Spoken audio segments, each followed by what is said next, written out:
Hello. I am back with another video. Today, I am going to be talking about Jenna marbles and cancel culture and everything that's going on from a more mindfulness, spiritual, life coach, transition coach perspective. Now, I want to start this video off by saying that I love Jenna marbles. I thank you, Jenna marbles, for your contributions to the internet, for your contributions to my life. You have saved my life many times, and her channel was really the place that I turned for the last 2 years. Whenever I was feeling down, I would go and find one of my favorite Jenna marbles videos, watch it, and feel like I had a friend by my side. I've struggled a lot in my life with confidence and relationships, and Jenna was always somebody who I considered my digital friend. And I just wanted to start off this video with that, and I'll explain a little bit more about exactly how Jenna saved my life. But I wanted to go all the way back to the beginning of YouTube, kind of walk through the timeline of YouTube and kind of how we got to today. Now, Jenna came onto the platform around 2010, I believe. I think she started out on Facebook. I think she said this in her videos.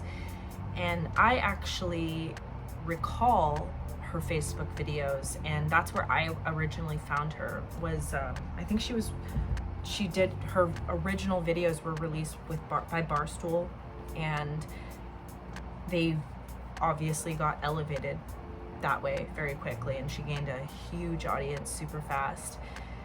And I remember watching her videos when she first came onto YouTube from like 2010, 11 up to like 13. And I really kind of stopped watching all YouTube videos. I was really into YouTube when it very first started in like 2006. I think my very first YouTube channel, here's a little dirty secret of mine, my first ever YouTube channel was called Flomax123. You can go look it up, it's really embarrassing. My first video ever posted there was November 20th, 2006.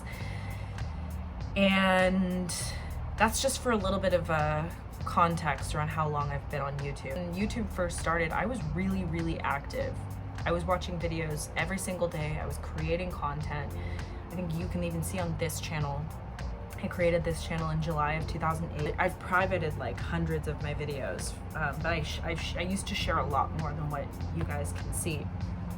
And back in that time, you know, when YouTube first started, it was not a money or advertising platform really at all. It was a way for creative people to share fun little creations with the internet, and a way to connect with like-minded people. And it was really like a way to build friendships, and that was why I loved it in the beginning, is because I'm not really good with money. So I really loved when that was what the platform was about. And 2010, 2011, 2012, it really started to shift. That's actually the time that Jenna came onto the platform, which is kind of ironic that I left. But I did watch her videos for the first few years. And then 2015 through 18 was really my Facebook years. That was when I was I was into Facebook for, you know, ever, but 2015 through 18 was when I got really involved with Facebook.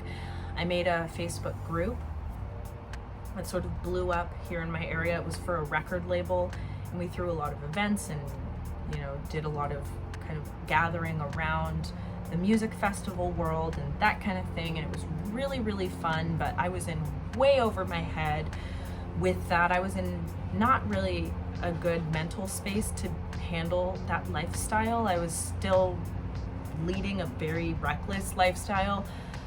And as you know, when you live fast, you crash hard. And I basically drove myself to complete madness And around the summer of 2018, I remember there was one particular weekend where I was not invited out to any parties or anything, and I was really salty. I was like in a just really unhealthy space, kind of blaming the whole community that no, they didn't like me, they didn't want me around. So I just holed myself up here in my apartment and ended up randomly going back onto YouTube.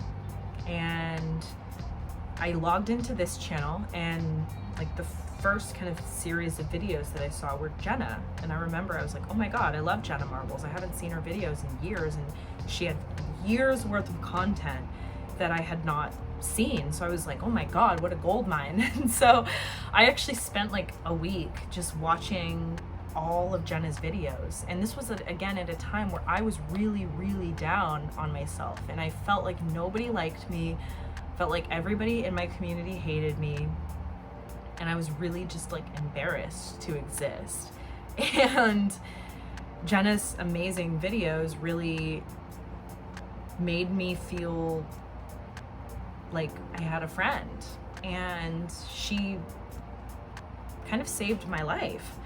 I really was in a very, very, very dark place, and she helped to keep me above water. She helped to keep me sane during that really, really horrible time.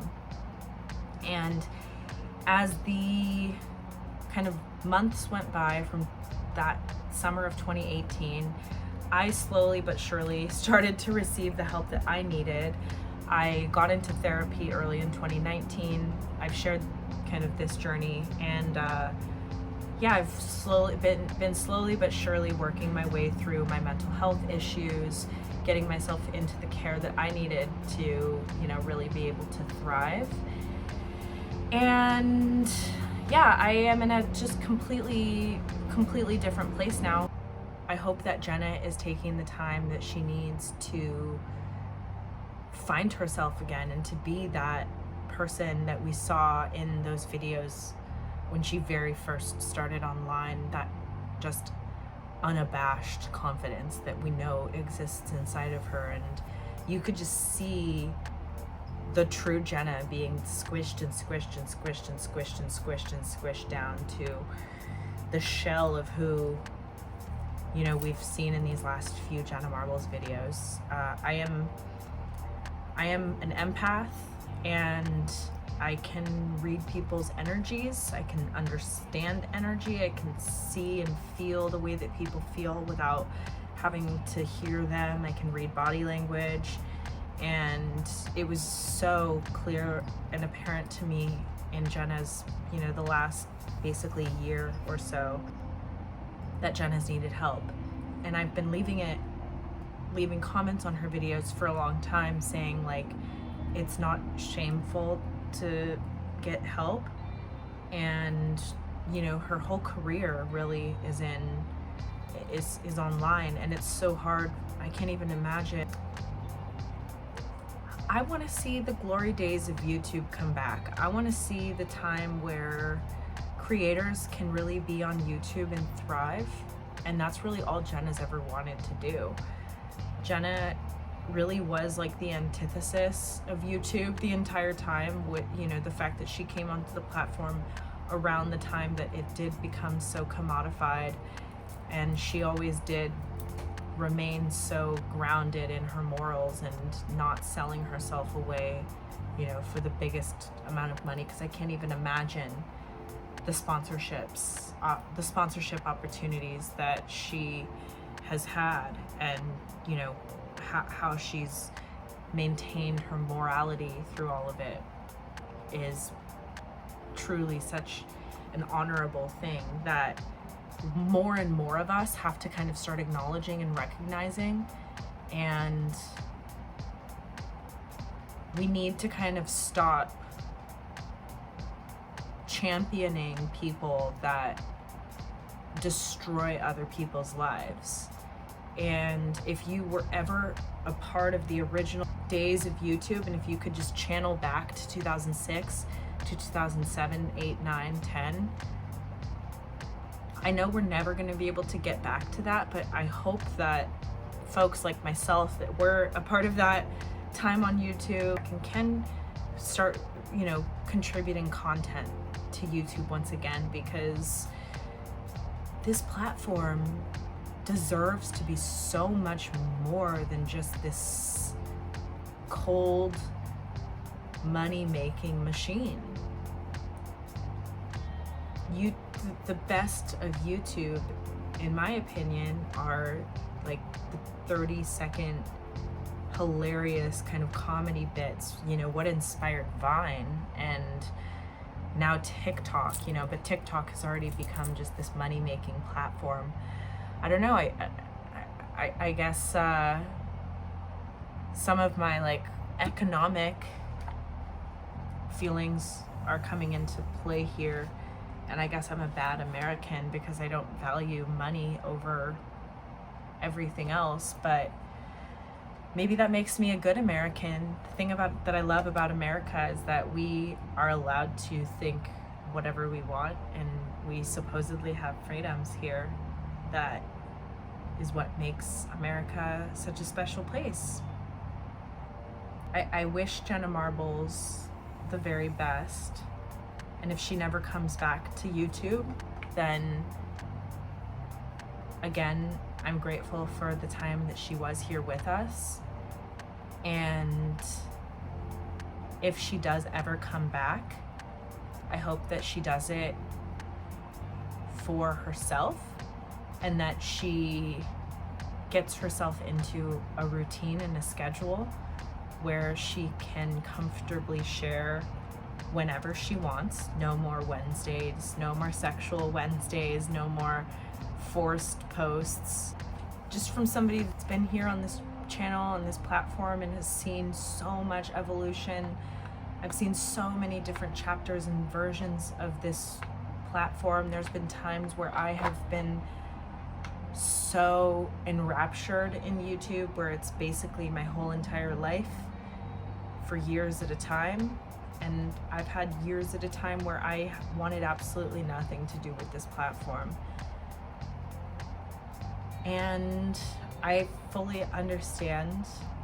I think all of us that truly love Jenna are holding absolutely nothing against her for taking time off. Very few people that I know have worked the amount that she has without taking a break. And the fact that she's burnt out like this is proof that even the strongest and brightest of lights burn out eventually. Burnout is real. Burnout is something that I have studied. I've created burnout prevention programs from numerous of the jobs that I've worked. And the only way to kind of prevent burnout is to build a routine and a lifestyle that you can maintain, that's sustainable. And I think Jenna did have a sustainable life for herself for a while, but it got kind of tossed into the air. I think Jenna had, basically 10 years of consistency, and then having the coronavirus really threw her consistency off. And to lose that ability to have a routine, it just messes you up. That's all that I have to say for this. It should not be up to anybody other than individuals to decide whether or not they want to participate in something, unless they are grossly overused, unless they're like Onision, for example. Like he is somebody that needs to be physically removed from the YouTube platform. People that are legitimately like really truly harmful. But it is not anybody's choice to cancel another person. And so I guess I'm kind of anti-cancel culture. I think that there needs to be regulation when appropriate, when things go out of control, and when systems move in such a way that large groups of people are being harmed while all for the benefit of one person. There needs to be systems in place that don't allow for that. And the YouTube algorithm needs to work in such a way that it doesn't benefit the wrong people. You know, I guess maybe just like in society in general, I think we're moving away from corporations having as much power and kind of putting more power back into the hands of people. And I think YouTube maybe needs to fall in line with that, where it, you know, gives a little bit more power to the creators.